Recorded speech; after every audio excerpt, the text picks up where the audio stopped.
नमस्कार, आप देख रहे हैं एनएमएफ न्यूज। मैं हूं आपके साथ शाफनी पटनायक। दिल्ली में फिर एक बार इंसानियत शर्मसार हुई है। एक 9 साल की बच्ची के साथ हैवानियत को अंजाम दिया गया। पूरी घटना को जानकर आपकी रूह कांप जाएगी। बता दें कि दिल्ली का दयालपुर इलाका, जहां पर लोग ईद मनाने में मशगूल थे, सब अपने रिश्तेदारों के यहाँ जा रहे थे तो कोई रिश्तेदार अपने घर आ रहा था। इसी बीच एक 9 साल की बच्ची के साथ घिनौने काम को अंजाम दिया जा रहा था। यही नहीं, दरिंदगी करने के बाद उस बच्ची को मौत के घाट उतार दिया गया। दिल्ली के दयालपुर का ये पूरा मामला है। आपको बता दें कि एक परिवार ईद मना रहा था। इसी बीच एक बच्ची को उसके चाची के घर बर्फ लाने के लिए भेजा गया था। बच्ची अपने रिश्तेदार के यहाँ बर्फ लेने गई थी और कई घंटे बीत गए।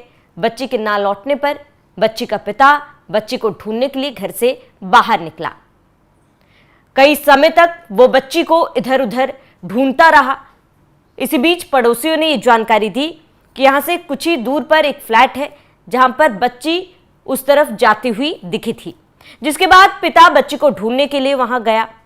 दूसरे मंजिले पर जब पिता पहुंचा तो वहां पर ताला लगा हुआ था, लेकिन पिता को न जाने क्यों किसी बात की आशंका हुई और दरवाजा तोड़कर पिता जब अंदर घुसा तो जो उस पिता ने देखा उसके बाद वो स्तब्ध रह गया। उसको समझ में नहीं आया कि वो करे क्या। पिता के सामने उसकी बच्ची एक सूटकेस में बंद पड़ी हुई थी। ये देखकर सबसे पहले वो पिता अपने बच्ची को गोद में लिए अस्पताल पहुंचा। दिल्ली के जेपीसी अस्पताल में भर्ती कराया गया, लेकिन डॉक्टरों ने बच्ची को मृत घोषित कर दिया।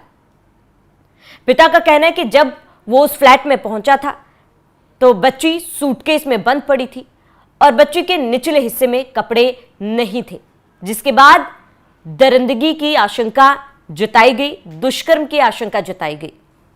पिता ने पुलिस को जो जानकारी दी, पिता का कहना था कि ये उसके पड़ोसी का ही काम है, क्योंकि घटना के बाद से ही उसका पड़ोसी मौके से फरार है।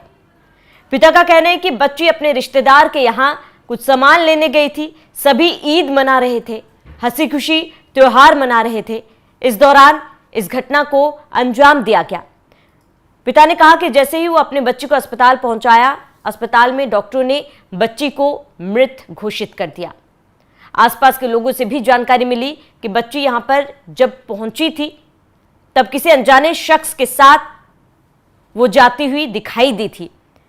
हालांकि पिता का कहना है कि ये पड़ोसी का ही काम है, क्योंकि इससे पहले भी कई विवाद हुए थे, जिसके बाद पड़ोसी फरार हो गया है। पुलिस ने भी इस पूरे मामले को लेकर जानकारी दी है।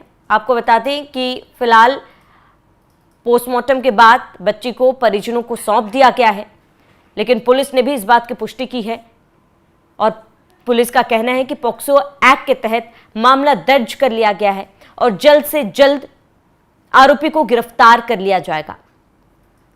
बता दें कि बीते दिनों लखनऊ में ही एक ऐसा मामला सामने आया था जहां पर महज एक 2.5 साल की बच्ची को अपना शिकार बनाया था।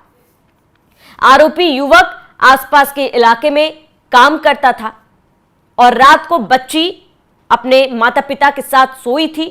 सीसीटीवी फुटेज भी उसका सामने आया था, जहां पर वो बच्ची अपने माता पिता के साथ सो रही थी। तब उस आरोपी शख्स ने बच्ची को वहां से उठा ले गया और दुष्कर्म की वारदात को अंजाम दिया। बच्ची की हालत इतनी ज्यादा खराब थी कि बच्ची को अस्पताल में भर्ती कराया गया और इलाज फिलहाल बच्ची की जारी है। लेकिन सबसे बड़ी बात, उत्तर प्रदेश पुलिस ने बड़ी कार्रवाई करते हुए एनकाउंटर में उस आरोपी को ढेर कर दिया। महज 24 घंटे में पुलिस ने इंसाफ किया। लेकिन इन तमाम चीजों के बीच सबसे बड़ी बात कि आरोपियों में खौफ पैदा क्यों नहीं हो रहा है। आए दिन मासूम बच्चियां दरिंदगी की शिकार हो रही है, कार्रवाई की जा रही है, सजा दी जा रही है, लेकिन घटनाओं में किसी भी तरीके की कोई भी कमी नहीं नजर आ रही है। फिलहाल इस पूरे घटना पर पिता का कहना है कि उन्हें पड़ोसी पर शक है जिसने इस दरिंदगी को अंजाम दिया है। उनका कहना है कि पड़ोसी फिलहाल फरार है और इस मामले में उन्हें इंसाफ चाहिए। दिल्ली के दयालपुर का ये पूरा मामला है। पुलिस का कहना है कि जल्द से जल्द आरोपियों को गिरफ्तार किया जाएगा और कड़ी से कड़ी सजा दी जाएगी। वहीं इस मामले के सामने आते ही लोगों में भी गुस्सा फूट पड़ा। लोगों का भी यही कहना है कि जिस तरीके से उत्तर प्रदेश पुलिस ने उस 2.5 साल के बच्चे के साथ इंसाफ किया है, महज 24 घंटे में उस आरोपी को एनकाउंटर में ढेर किया है, ठीक वही सजा दयालपुर के आरोपी को भी मिलना चाहिए। जल्द से जल्द आरोपियों को ढूंढा जाए। लोगों की मांग है कि उसे भी ऐसे ही सजा दी जाए। फिलहाल इस पूरे मामले पर आपका क्या कहना है, हमें कमेंट कर जरूर बताएं। साथ ही आप बने रहिए एनएमएफ न्यूज के साथ।